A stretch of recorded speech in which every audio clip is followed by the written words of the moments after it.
back to New World next week. I'm James Corbett of CorbettReport.com. And I'm James Pilato from MediaMonarchy.com. We can defeat the FANG. We've got that story plus some attractive research. But first, the collapse of traditional TV continues with streaming close behind. The Wall Street Journal reports that more than 1 million customers canceled their cable TV or satellite subscriptions over the last quarter, just the last few months, marking one of the largest seasonal drops ever. This ratchets up the pressure on traditional pay TV providers to find new ways to generate revenue, and it continues to shine a focus on streaming services and what they call skinny content bundles, which is basically sort of the bare essentials. You know, just the channels you want, kind of like people have wished for probably decades. Skinny content bundles being offered by traditional cable companies. Wall Street Journal arrived at the same conclusions that Zero Hedge did, and it's the tactics of traditional cable companies to try and get consumers to switch to their streaming services are not helping stop the erosion of business, and in fact may actually be making it worse. Companies like Verizon and AT&T have seen their pay TV customers fall off at the quickest rate in recent years, even though they had the smallest subscriber bases to begin with.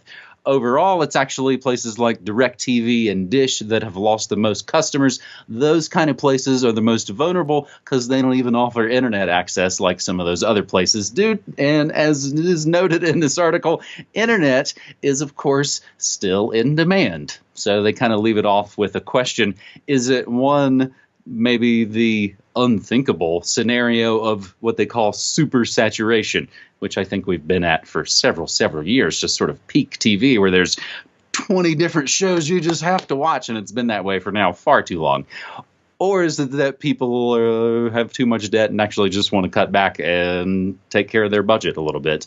We'll include the poll and the graphs and the charts and all that good stuff in the show notes. Outlook for traditional TV goes from bad to worse. James, have we covered this story before? This might be a continuing installment in the death of TV. Yeah, I think we cover this every year or two. And we talk about the different declining numbers for dinosaur media. And it is part of a trend that is happening. It just is a phenomenon. This is not, it can say many different things, because as you say, there's a confluence of reasons for which people are cutting their cords. And that could be simply budget reasons. It could be simply because, well, now they have so many different choices online. Why would they need the cable or whatever it is? But it just occurred to me as you were speaking. I never actually really thought of this before, but I've been a cord never, basically, since I moved out of my parents' home.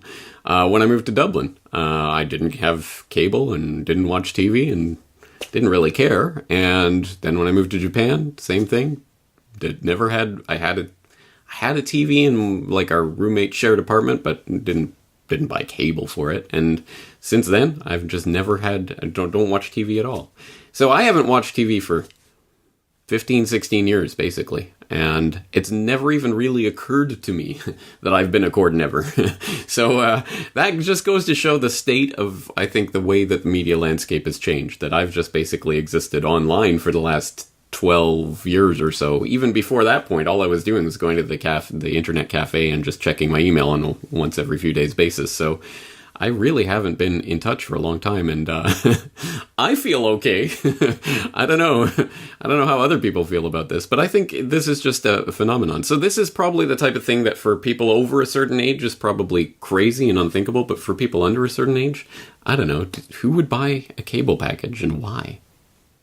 Well, I might be right in that sort of in-between spot. I think probably the last time I've had cable, and I don't even think it was legal. We just sort of got it. The apartment place we lived in, someone paid for it, and the 3 other buildings got it.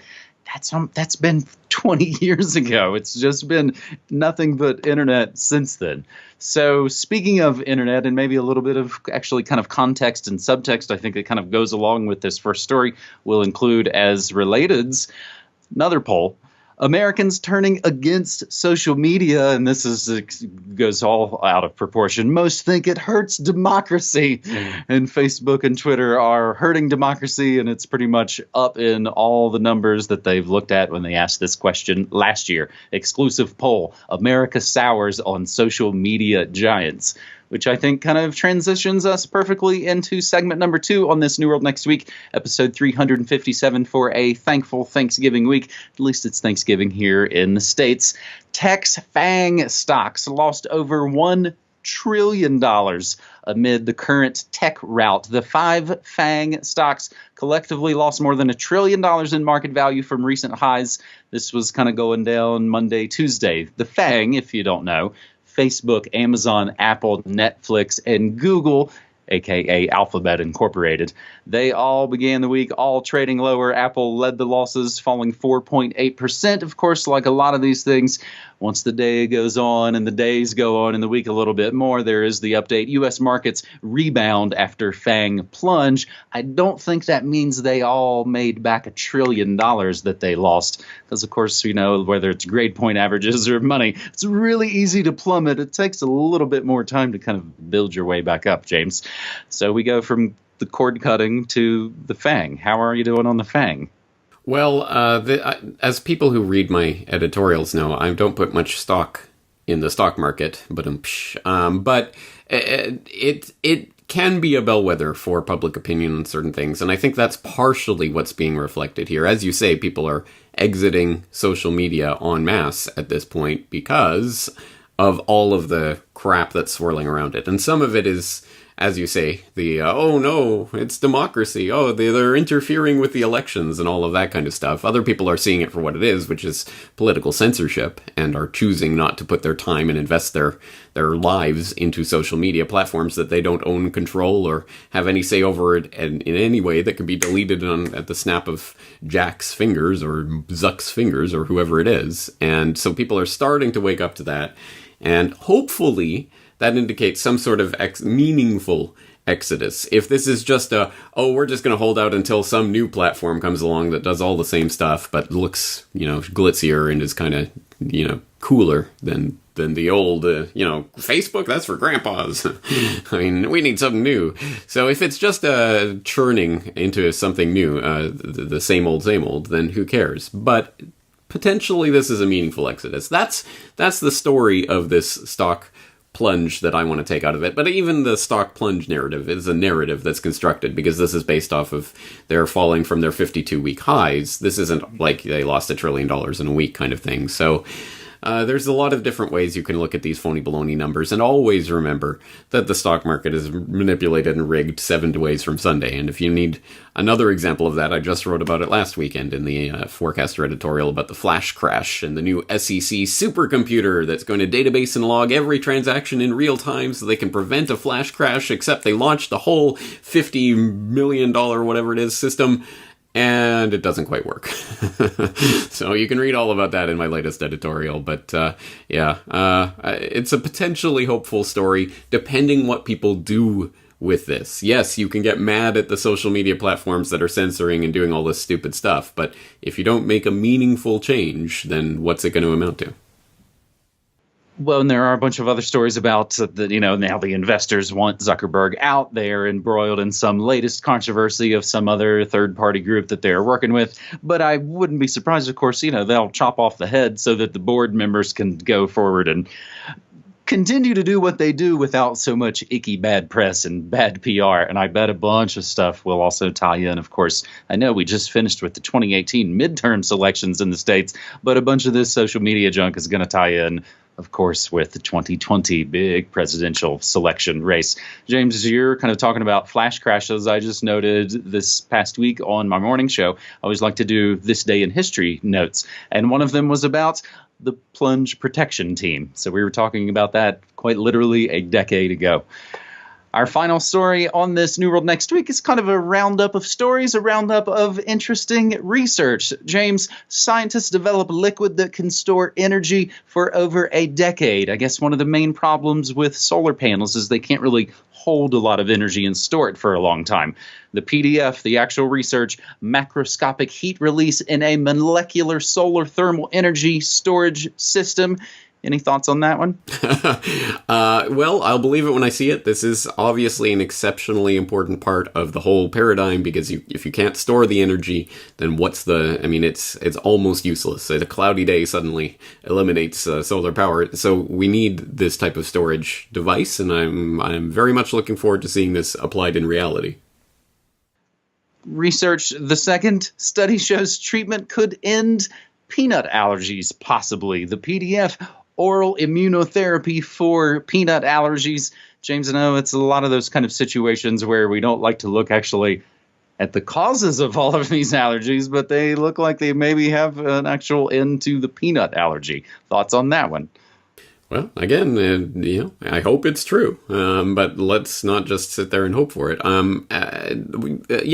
Causes is the more important thing. And of course, one of the things they found is that people's keeping peanuts away from children for years because they could have a peanut allergy is part of what's giving people peanut allergies. So keep that in mind. And so, sort of the classic sort of overuse of antibiotics, or, I use this hand sanitizer so much I can't come in contact with any germs because my body can't deal with it anymore. James, I know we're just really beating around the bush here. The real research worth talking about. Study says men with beards are more attractive. A new study shows men who have full beards are more attractive than men who are clean-shaven. Do not doubt me. This study was published in the Journal of Evolutionary Biology. Researchers asked more than 8,500 women to rate men on their attractiveness as a long-term romantic partner. They rated it as number one, the most desirable, heavy stubble, 10 days. Coming in the close second is full beards. Then lower on the list, light stubble. At number 4, the bottom of the attractive list, clean shaven. Beards may be more attractive to women when considering long-term than short-term relationships, as they indicate a male's ability to successfully compete socially with other males for resources. Beards, the researchers said, are associated with a man's age and masculine social dominance. The PDF, all of these actually are not behind the paywall, fortunately. The masculinity paradox. Facial masculinity and beardedness interact to determine women's ratings of men's facial attractiveness. James, I'll just throw you right out there and note that you found this one. I did indeed. Well, the science has spoken. Science is settled. And I've heard there's a 97% consensus among scientists on this. So if you question it, you are a science-denying quack, a conspiracy theorist. It is settled. So, sorry to anyone who disagrees, but it's been proven. All right. I think that's a fantastic way to start to wrap up this Thanksgiving week edition of sort of looking at good news as best we can. It is difficult to find good news, as we were joking a little bit before we started to tape. It's hard to find good news, especially twice in 1 week, because I actually put together a Good News Next Week episode, 3D printing prosthetic limbs for free. It's also got stories about free little libraries finally reaching the American Southwest and some good news about nature-based imagery. So I am actually back on the air the week after this Thanksgiving holiday, streaming my news, music, memes, and more Monday through Friday, 9 to 5 Pacific time at MediaMonarchy.com/listen. James. And let's turn this back around to the people out there, because I'm sure you and I know I get flooded with people sending all sorts of stories, but not a lot of good news stories, not ones you could chalk up in that category. So if you do have any out there, please don't hesitate to send them in. We're always looking for ways to highlight solutions and ways that we're winning. And on that note, we're going to leave it there for this week. Happy Thanksgiving to all my American brethren, bearded or otherwise. Have a good weekend, James. All right, buddy. Thanks. Take care.